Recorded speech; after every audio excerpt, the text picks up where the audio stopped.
Et Dieu dans tout ça? D'accord, pas d'accord. Alors c'est un nouveau coup de projecteur sur la Tunisie que nous allons maintenant donner dans Et Dieu dans tout ça, et nous allons le faire avec une personnalité qui ne laisse personne indifférent puisqu'il s'agit de Pierre Piccinini da Prata. Bonjour. Bonjour. Pierre Piccinini da Prata, nous sommes très heureux de vous recevoir à nouveau à ce micro puisqu'il y a un peu plus d'un an environ, c'est quelques jours après votre passage dans cette même émission que vous disparissiez en Syrie en compagnie du journaliste italien Domenico Chirico. Alors j'espère vivement qu'il n'y a pas de relation de cause à effet, mais quoi qu'il en soit, cette mésaventure s'est finalement bien terminée pour vous, puisque, si on peut dire, puisque après 5 mois de détention, vous avez été libéré, que vous avez pu rentrer en Belgique. Alors pourquoi rappeler tout cela alors que nous n'allons pas, a priori en tout cas, parler beaucoup de la Syrie aujourd'hui?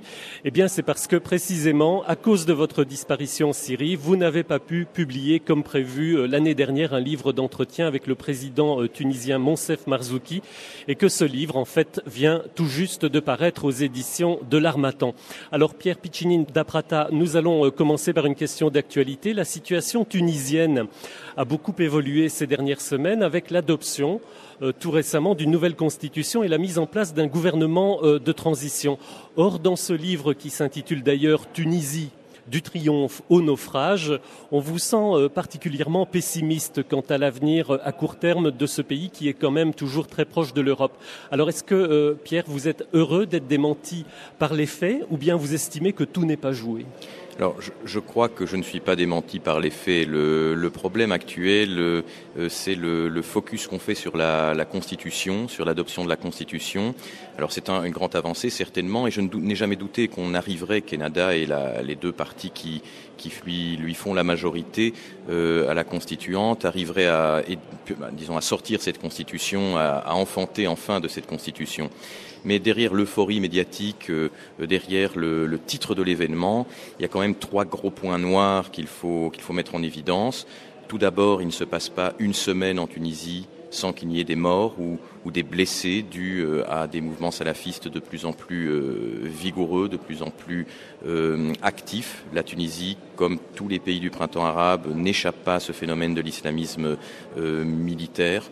Le deuxième point noir, c'est l'avenir politique du pays. Moncef Marzouki, le président du Conseil du Congrès pour la République, et Moustapha Ben Jaafar, le président des Takatol, donc les deux partis de centre-gauche qui réfrénaient Ennahda, se sont décomposés sur le plan électoral en participant au pouvoir. Ce sont des partis qui électoralement n'existent plus. Ennahda a également perdu du poil de la bête, si on peut dire, mais Ennahda reste quand même une force incontournable qui va chercher une alliance. D'ailleurs, selon certaines sources, c'est déjà en train de se faire du côté de l'autre formation montante qui est celle de Caïd Essebsi, un ancien bénaliste qui a rassemblé les forces de l'ancienne dictature derrière lui. Et ça marche parce que les Tunisiens sont fatigués de l'instabilité socio-économique. Les touristes ne reviennent pas, la misère ne fait que se développer. Ça, c'est la réalité derrière la Constitution. C'est ça la réalité quotidienne de la Tunisie. Et dans la rue, on dit Caïd Essebsi, président, l'homme fort qu'il nous faut pour ramener l'ordre et les touristes. Voilà. Alors on va évidemment pas entrer dans tous les détails parce que c'est une situation très complexe. On va la survoler. On va surtout partir de votre livre, Pierre Piccinini da Prata. C'est un livre d'entretien, je le disais d'emblée, avec Moncef Marzouki, qui est donc l'actuel président de la République tunisienne. C'est un personnage extrêmement intéressant, complexe, avec, je dirais, plusieurs vies aussi. Et c'est aussi quelqu'un dont vous nous rappelez dans ce livre que beaucoup de Tunisiens ne voient pas vraiment en lui le raïs, c'est-à-dire le chef dans toute sa splendeur, comme peut-être on peut l'imaginer dans des pays d'Afrique du Nord. Alors, est-ce que c'est quelqu'un, c'est un personnage, je dirais, hors norme, un peu atypique par rapport à la vie politique tunisienne ? Alors, effectivement, on a aussi beaucoup dit pendant très longtemps, durant ce printemps arabe, qu'il y avait en Tunisie, et dans le monde arabe de manière générale, l'émergence d'une société civile prête à prendre ses responsabilités politiques. Je crois que c'est vrai en Tunisie plus qu'ailleurs, parce qu'il y a eu une politique déjà sous Bourguiba et puis même sous Ben Ali de développement de l'enseignement, mais cette société civile reste quand même relativement faible. Et on l'a vu d'ailleurs, le vote massif populaire islamiste en faveur d'Ennahda Ennahda. Dans ce contexte-là, Moncef Marzouki, qui a vécu longtemps en exil en France, est arrivé avec, je crois, lui-même certaines illusions par rapport à la Tunisie. Moncef Marzouki, c'est un humaniste avant tout, un profond humaniste. C'est un médecin qui faisait de la médecine sociale, qui a renoncé à des postes universitaires pour aller dans les villages dans sa jeunesse en Tunisie, soigner les gens. Et finalement, il commence à s'en rendre compte, je crois, vers la fin du livre, il le dit dans les derniers entretiens que nous avons eus, peut-être que ce pays n'est pas aussi mûr encore pour la démocratie, et lui qui voulait être le président compris, par exemple, il ne porte pas de cravate. Oui. C'est quelque chose de très caractéristique, parce que moi je ne veux pas être Ben Ali, je ne veux pas être le nouveau Raïs justement, je veux être l'homme du peuple qui est soutenu par le peuple pour la démocratie. Et je crois que les Tunisiens n'ont pas encore tourné la page et ont besoin encore d'un homme fort qui les dirige et qui les mène. C'est un homme de gauche, on peut le qualifier comme ça. Tout à fait. Oui. Est-ce que c'est possible d'être un homme de gauche et de gouverner un pays comme la Tunisie? On sait qu'il y a une gauche très importante, il y a un parti communiste qui est encore assez actif. Lui vient de l'univers des droits de l'homme, de la Ligue des droits de l'homme notamment. Il y a des syndicats aussi qui sont très puissants encore en Tunisie. On est dans une balance gauche-droite classique? Bon, pas vraiment. Je crois qu'on est plutôt actuellement en Tunisie avec, comme je le disais, donc Caïd Essebsi et ce mouvement de la finance, de l'économie, ceux qui avaient le pouvoir politique et économique sous Ben Ali, qui ont gardé le pouvoir économique et qui aimeraient bien revenir aux affaires. C'est plutôt ce clivage-là qui est intéressant. Et Ennahda qui est un parti conservateur finalement qui pourra s'entendre avec ces gens-là si on leur fait des concessions sur le plan de l'islamisation de la société. Et Moncef Marzouki, c'est un peu comme Moustapha Ben Jaafar, sont les hommes de centre-gauche qui voulaient une Tunisie plus propre, un État plus fort qui puisse développer une politique sociale, une politique d'éducation plus performante encore, une politique de santé surtout qui manque à la Tunisie, et puis une sécurité sociale sur le modèle social-démocrate européen. Et là, je crois qu'il n'a pas eu le soutien populaire qu'il aurait. Il n'a pas été compris parce que derrière l'intellectuel humaniste, derrière le médecin, il y a quelqu'un qui ne sait pas jouer des vices de la politique comme ses adversaires le font. Alors, il y a un moment dans ce livre, Pierre Piccinini d'Aprata, où vous suggérez dans une question à Moncef Marzouki que, effectivement, ce sont les islamistes qui ont gagné notamment les élections d'octobre 2011. Et c'est vrai qu'en termes de sièges, de nombre de voix, Ennahda, effectivement, s'est positionné comme le parti dominant, même s'il n'avait pas la majorité absolue. Et Moncef Marzouki vous répond, mais non, le véritable vainqueur des élections, c'est le peuple tunisien. Et simplement, il explique également que plus rien ne sera jamais comme avant, parce qu'il y a eu des élections relativement fair-play, je dirais, que des gens se sont mobilisés, les électeurs sont allés, jusqu'à quel point vous allez peut-être nous le dire, aux urnes, et que finalement, cette société civile dont nous parlions tout à l'heure a quand même fonctionné d'une manière relativement satisfaisante. Alors, jusqu'à quel point partagez-vous ou pas l'analyse de Moncef Marzouki? Est-ce que des choses sur lesquelles on ne pourra plus jamais revenir ne se sont quand même pas passées en Tunisie? Alors là, je dirais que ça fait partie probablement, et je le dis en toute gentillesse, d'une certaine forme de candeur, la candeur politique dont Moncef Marzouki a fait preuve durant tout son mandat. Et vous avez bien cerné le problème, je crois.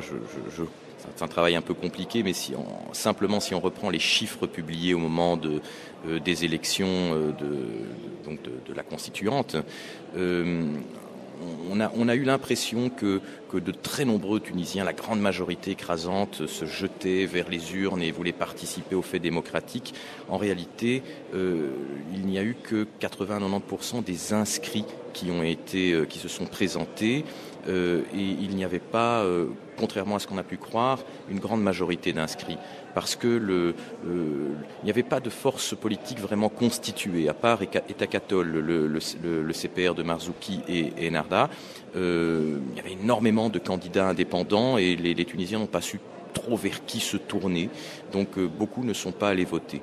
Alors vous posez à Monsef Marzouki plusieurs questions sur la prégnance de l'islamisme, alors sous la forme modérée politique, je dirais, qu'incarne Ennahdha, également sur la forme salafiste, mais dans sa version, parce que des salafismes il y en a plusieurs, comme on le sait, dans sa version donc je dirais armée et violente, hein, et qui a encore fait parler d'elle d'ailleurs relativement récemment. Et Monsef Marzouki vous dit à plusieurs reprises qu'il ne faut pas exagérer le danger de l'islamisme. Il le minimise, on peut dire. Il parle aussi du fait que ce serait un fantasme de français. Là, je crois que je cite une des phrases de votre livre. Alors, est-ce que c'est une différence de perception que nous avons, je dirais, d'un côté à l'autre de la Méditerranée? Nous avons tendance à crier au loup pour toutes sortes de raisons, et les gens sur place, dont le président de la République tunisienne, verraient les choses de manière moins conflictuelle?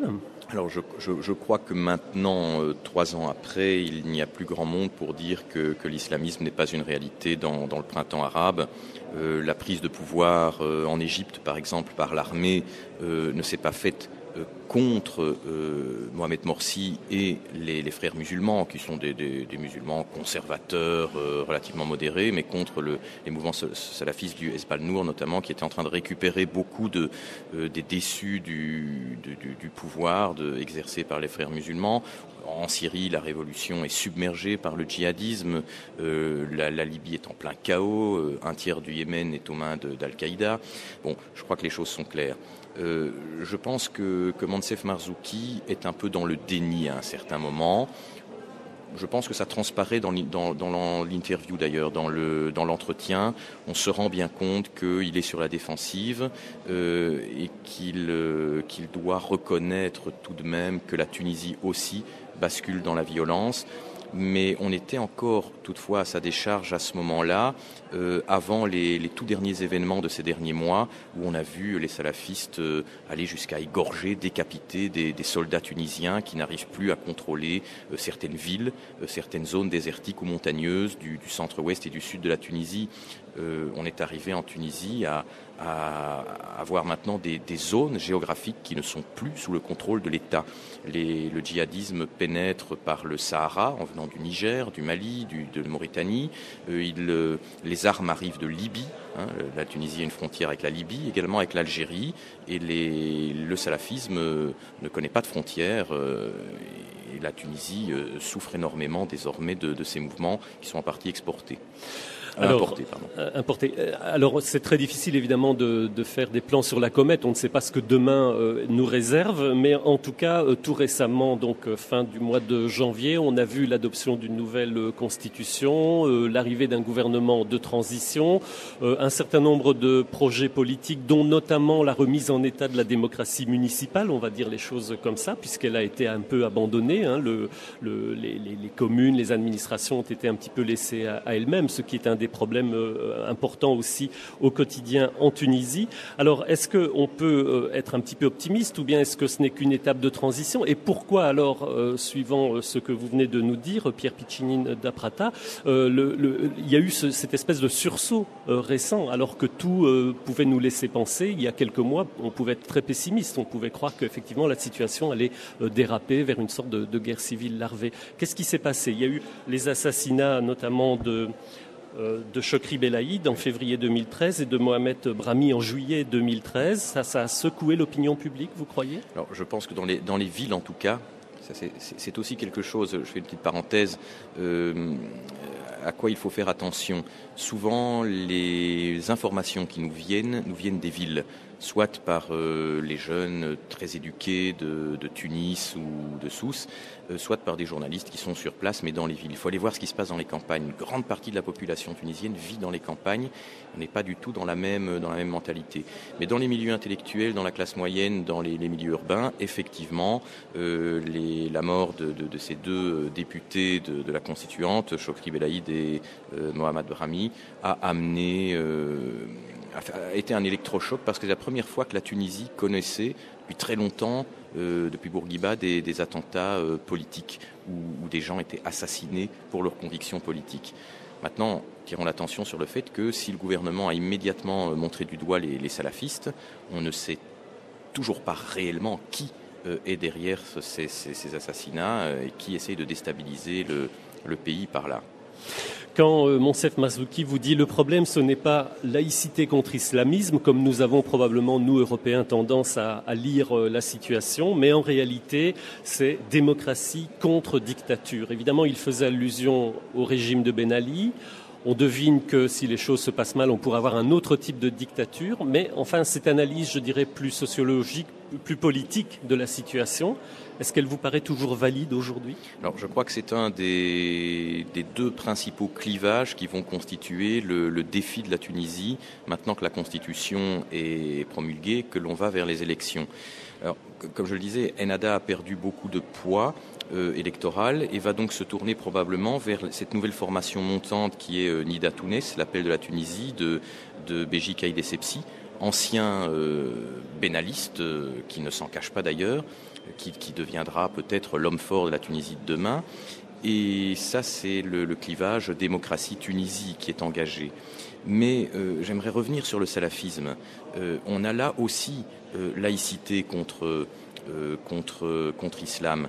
Vous savez qui est le leader d'Ansar al-Sharia, le principal mouvement salafiste actif en Tunisie, c'est Abou Iyad. Et qui est cet homme ? C'est le cofondateur du GCTA, qui est le groupe de combat des Tunisiens en Afghanistan. Il a combattu en Tchétchénie, il a combattu en Afghanistan sous les ordres du successeur d'Oussama Ben Laden, donc de la branche historique d'Al-Qaïda, et il est de retour maintenant en Tunisie. Je l'avais approché en juillet 2012, j'avais réussi à le rencontrer avec ses proches. Ça avait été très très compliqué et puis finalement il avait refusé de me revoir pour une interview plus complète et il a disparu maintenant, il vit dans la clandestinité et il organise le djihad en Tunisie. Donc je crois qu'on ne peut pas du tout mettre cet aspect-là pour l'avenir de côté. Vous restez pessimiste pour la Tunisie ? Malheureusement oui, très, très profondément pessimiste, comme d'ailleurs pour le reste du monde arabe. Je pense que j'étais un des premiers à l'être derrière l'euphorie des premiers moments où tout le monde appelait à la démocratie, dit attention, et aujourd'hui malheureusement ça se confirme. Vous avez beaucoup voyagé, c'est le moins qu'on puisse dire, dans d'autres pays. Pierre Piccinini d'Aprata, vous avez été au Yémen, vous avez été en Égypte, vous avez été en Syrie. Enfin, je ne sais pas quel pays vous n'avez pas fait en réalité. Au Mali aussi, bien que la problématique soit tellement différente. Quel est votre regard plus global, même si, comme nous le disions d'entrée de jeu tout à l'heure, les comparaisons sont limitées puisque chaque pays a aussi sa vérité, sa propre logique, son histoire, avec des choses qui peuvent apparaître comme étant comparables et qui ne le sont pas quand on gratte un petit peu. Mais quand on prend un peu de recul, alors vu de Belgique, comment voyez-vous les choses ? Est-ce qu'il y a quand même des grands fils conducteurs, des grandes lignes de force qu'on peut appliquer à différentes situations ? Alors effectivement, disons que, comme vous l'avez très bien dit, il y a plusieurs printemps arabes, autant de printemps arabes qu'il y a de pays, chaque pays a sa culture. Si on prend le Yémen ou la Libye, on a une présence tribale extrêmement prégnante, c'est beaucoup moins vrai en Syrie, même si ça existe encore un peu dans l'Est. Ce n'est pas le cas en Tunisie. Mais à côté de cela, on a quand même un mouvement international. Je ne veux pas enfoncer le clou et faire peur avec cette question du djihadisme international, mais qui existe. Mes amis de l'armée syrienne libre qui se sont battus pour la liberté et la démocratie en Syrie le savent très bien. Ils sont rejetés dans l'ombre aujourd'hui par cette déferlante djihadiste qui non seulement est proprement syrienne, avec des mouvements comme Jabhat al-Nosra, mais également avec l'État islamique de l'Irak et du Levant qui viennent de l'extérieur, de Tchétchénie, de Tunisie aussi d'ailleurs, et de métropoles de nombreux pays arabes, mais également de métropoles européennes à forte immigration arabo-musulmane. Donc on a là un vaste mouvement coordonné, plus ou moins coordonné, qui agit dans tout le monde arabe et qui vise clairement l'Europe. J'en parlais avec des commandants de Jabhat al-Nosra, avec qui j'ai d'assez bons contacts encore en Syrie, qui me disaient, voilà, notre objectif, la Syrie, c'est qu'une étape. Notre objectif, c'est de réislamiser tout le monde arabe et ensuite de reconquérir l'Espagne, reconquérir Al-Andalus, l'ancienne terre d'islam que les Européens nous ont volée. Et de là, nous continuerons à porter la parole du prophète sur toute l'Europe. Donc je crois que de quelque chose qui était un problème sécuritaire pour nous, Européens, mais d'ordre policier, l'islam radical, on en arrive progressivement avec ce printemps arabe à quelque chose, et ça me coûte de le dire, qui est devenu un problème d'ordre presque militaire. Et je crois que c'est ça la grande ligne de fond qui doit nous préoccuper aujourd'hui, nous intéresser aujourd'hui par rapport au printemps arabe. Alors pour revenir brièvement, Pierre Piccinini d'Aprata, à votre livre, donc Tunisie du triomphe au naufrage, à propos duquel nous vous rencontrons aujourd'hui. De nouveau, Monsef Marzouki, donc le président de la République tunisienne, vous dit un petit peu dans ce livre, ce qui se passe actuellement au sud de l'Europe n'est pas dangereux pour l'Europe. Bon, évidemment, c'était il y a 2 ans, je crois qu'il disait cela. Et il ajoute, les Européens ne comprennent pas que ces révolutions sont des victoires de la démocratie. Vous n'y croyez pas du tout à cette vision des choses ? Alors, encore une fois, peut-être la révolution tunisienne arrivera-t-elle à surmonter ce retour du bénalisme, d'une part, cette présence islamiste double, à la fois conservatrice, Ennahda, et à la fois militaire et salafiste. Donc, mais pour le reste du monde arabe, je pense que les carottes sont cuites, si on peut le dire. L'armée a repris le pouvoir en Égypte. On se croirait un retour dans les années 50. Al-Sisi, le général en chef des armées égyptiennes, a maintenant clairement montré qu'il voulait être élu président et gouverner. Bon, c'est Moubarak sous une autre étiquette. En Syrie, avec ce déploiement djihadiste impressionnant, même des pays comme les États-Unis, qui n'étaient pas particulièrement sympathiques avec le gouvernement Assad, se rapprochent sur certains points, derrière le discours, dans les faits en tout cas, de Moscou pour faire de Bachar al-Assad un rempart à ces mouvements djihadistes. Et finalement, il n'y aura pas de frappe, il n'y aura pas d'action contre ce gouvernement. On trouve des formules comme la mise sous tutelle des armes chimiques, qui ne sont de toute façon pas utilisées par le régime parce que pas nécessaires. Si on regarde le Yémen, le président Hadi, qui est maintenant au pouvoir, élu démocratiquement, était candidat unique. Et c'était le vice-président du président sortant Saleh, qui pourra probablement se représenter dans 2 ans. Et si on regarde le Bahreïn, avec l'aide de l'Arabie Saoudite, les chars saoudiens ont écrasé la révolution au Bahreïn. Voilà, la Libye est en plein chaos, les tribus ont pris le pouvoir, on enlève les ministres dans la rue pour les rançonner. Donc effectivement, je crois que cet espoir que Monsef Marzouki était condamné à partager, il est arabe. Il fait partie de cette tradition que son père, qui était membre du Néo-Destour, du parti de Bourguiba, avant de se fâcher avec lui et de s'exiler, cet espoir qui était de la nation arabe, de 400 millions d'Arabes qui ont la même langue. Donc c'était son idéal, c'était son espoir, il y était condamné, ou alors il renonçait. Je pense que c'est en train de faire naufrage, d'où le titre du livre. C'était donc Pierre Piccinini d'Aprata que nous recevions lors de la foire du livre à propos de son dernier bouquin en date, un livre d'entretien avec le président de la République tunisienne, Monsef Marzouki, qui vient donc de sortir tout récemment aux éditions de l'Harmattan sous le titre Tunisie du triomphe au naufrage. Jean-Paul Eck. Retrouvez Et Dieu dans tout ça le dimanche de 11h à midi. La première.